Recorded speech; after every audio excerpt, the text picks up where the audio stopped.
Oi, amores, tudo bom com vocês? Olha só, hoje, finalizando, começamos o livro 2, tá? De português, que vai trazer na primeira unidade notícia e reportagem, questões de informação, tá? Vocês já viram o gênero notícia, tá? E reportagem comigo, os dois gêneros, lá no 7º ano, onde a gente trabalhou muito e vocês até foram repórter por um dia.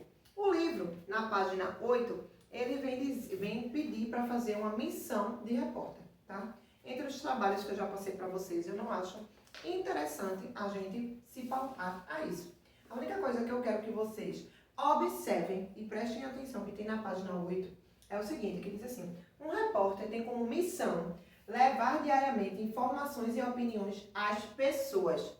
Gente, na era digital que estamos vivendo, existem inúmeras fake news. Então, aquele repórter que consegue um furo de reportagem e essa reportagem tenha fundo verdadeiro, ele consegue se destacar no meio da sua profissão e trazer o que os telespectadores esperam, né? Que um telejornal consiga fazer, que é passar verdade, veracidade sobre um determinado fato. Aí ele diz assim, na página 9, lendo o texto. Aí ele diz assim: jovem da periferia de São Paulo que chega a Harvard sonha em mudar a educação brasileira e entrar para a política. A repórter foi Nelly Pereira, né, de São Paulo para a BCC Brasil, 17 de dezembro de 2017. Aí tem a foto, né, da Universidade de Harvard, escolhida por Tabata entre os 6 americanos e que foi aprovada. É a fachada da universidade. E diz assim: a mãe de Tabata Amaral de Pontes acaba de completar o ensino médio. O pai, que lutava contra o vício em drogas, morreu sem ter terminado o ensino fundamental. Já Tabata entrou para uma das melhores universidades do mundo aos 18 anos, com bolsa integral, quando já havia representado o Brasil em 5 competições internacionais de ciências. Ela cresceu na periferia de São Paulo, no bairro da Vila Missionária, a cerca de 30 quilômetros do centro. O pai era cobrador de ônibus e a mãe vendedora e diarista. O bom desempenho em Olimpíadas escolares fez com que Tabata ganhasse uma bolsa num colégio particular, Etapa, para cursar o ensino médio. A instituição chegou a pagar um hotel perto da escola para ela morar, uma vez que os pais não tinham condições de arcar com as despesas de transporte e de alimentação. Ao terminar o ensino básico, a jovem deu aula de Química e Astrofísica. Aí ele diz que é um ramo da astronomia que, fazendo uso das leis da física, estuda os objetos celestes, como planetas e exoplanetas e estrelas. Por meio das astrofísicas, são estudadas também as galáxias, os buracos negros e outros fenômenos relacionados ao universo, como as ondas gravitacionais. Trata-se de uma área instigante que desperta bastante interesse e com o qual você terá contato no ensino médio, tá? Aí ela, astrofísica no colégio, antes mesmo de entrar na faculdade.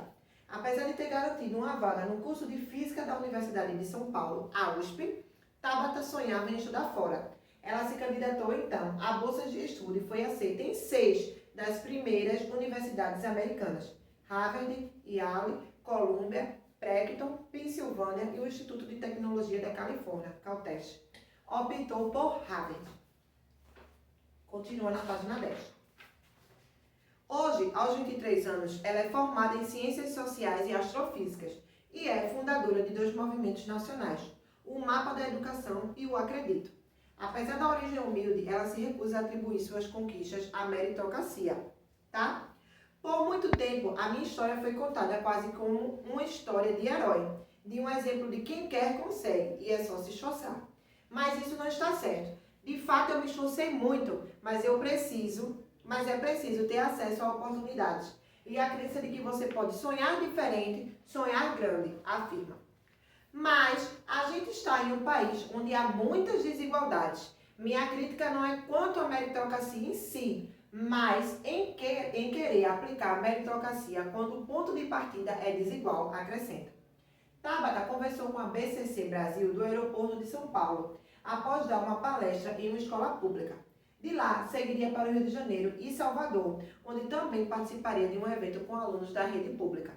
Na palestra em Parelheiros, extremo sul de São Paulo, perguntei: quem nasce aqui que tem que se esforçar o mesmo tanto de quem nasce no centro? E todos responderam: não, a gente precisa se esforçar muito mais. Política e educação. Em sua tese de graduação, Tabata estudou a interferência da política na educação no Brasil e visitou dezenas de secretarias de educação municipais. Para ela, essa relação ainda é nociva no Brasil. A educação é uma grande moeda de troca nesse país. A gente não teria a pachorra de fazer o que se faz com a pasta da educação com a fazenda, por exemplo. A educação precisa ser mais técnica e sofrer menos com a politicagem. A política é um grande empecilho para a educação de qualidade e ela tem que ser motor disso, avalia. Apesar de reconhecer os avanços nas últimas décadas, Tabata afirma que os desafios continuam enormes. Há um consenso no meio da educação de que a maior vitória das últimas 2 décadas foi o acesso. Temos que comemorar, pois temos quase 100% das crianças do ensino fundamental, apesar do ensino médio ainda ser uma calamidade. Mas não adianta nada dar acesso e não ter qualidade. Renovação em política.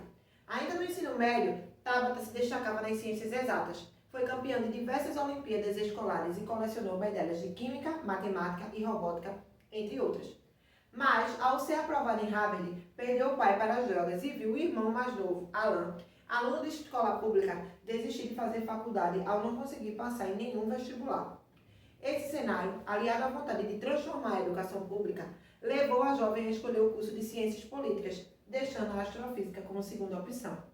Acho que quem tem um preconceito com a política e com o estudo dela aqui no Brasil, na minha turma, os melhores alunos faziam estágios e iam trabalhar na Casa Branca. Aqui no Brasil, isso jamais aconteceria. As pessoas se formam e querem ir para o mercado de trabalho, não para o governo ou para a política, diz. Eu fiz Government, governo, que é o segundo curso com mais prestígio em Harvard.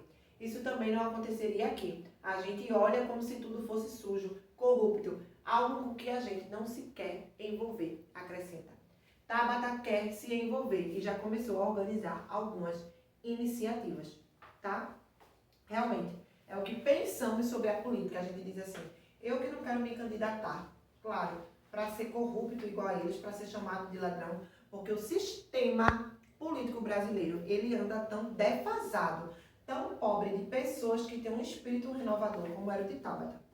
Então, ele vem dizer aqui, nas páginas seguintes, uma interpretação de texto. O que eu quero que vocês foquem aqui comigo é na página 13, quando tem no 7º quesito, que diz assim: o texto que você acabou de ler é uma reportagem. Texto que faz parte dos gêneros jornalísticos. Em linhas gerais, as partes que compõem a reportagem são descritas a seguir.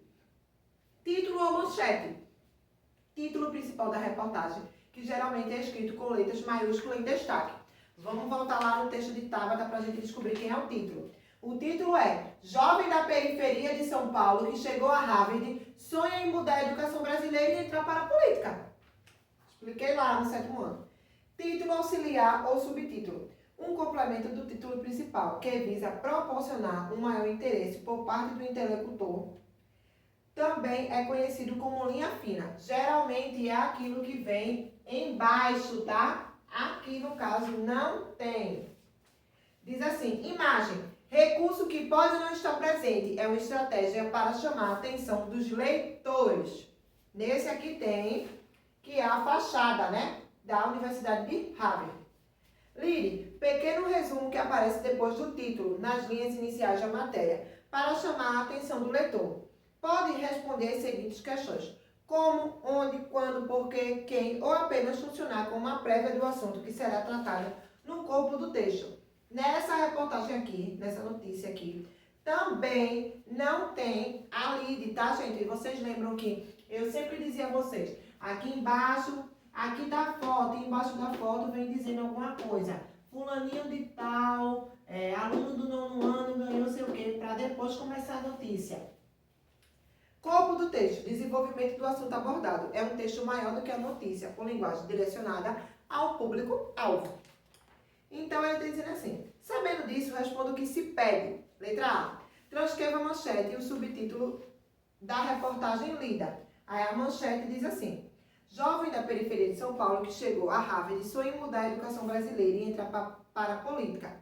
O livro considerou como subtítulo o que já está no corpo do texto, que diz assim: a mãe de Tabata Amaral de Pontes acaba de completar o ensino médio. O pai que lutava contra vícios em drogas morreu sem terminar o ensino fundamental. Apesar que eu sempre digo a vocês que essa parte do subtítulo, ele sempre vem em letras diferentes, tá? Ou então menor que o título principal. E aí não, para mim tá tudo igual, tudo vem no mesmo formato que a notícia vai trabalhar.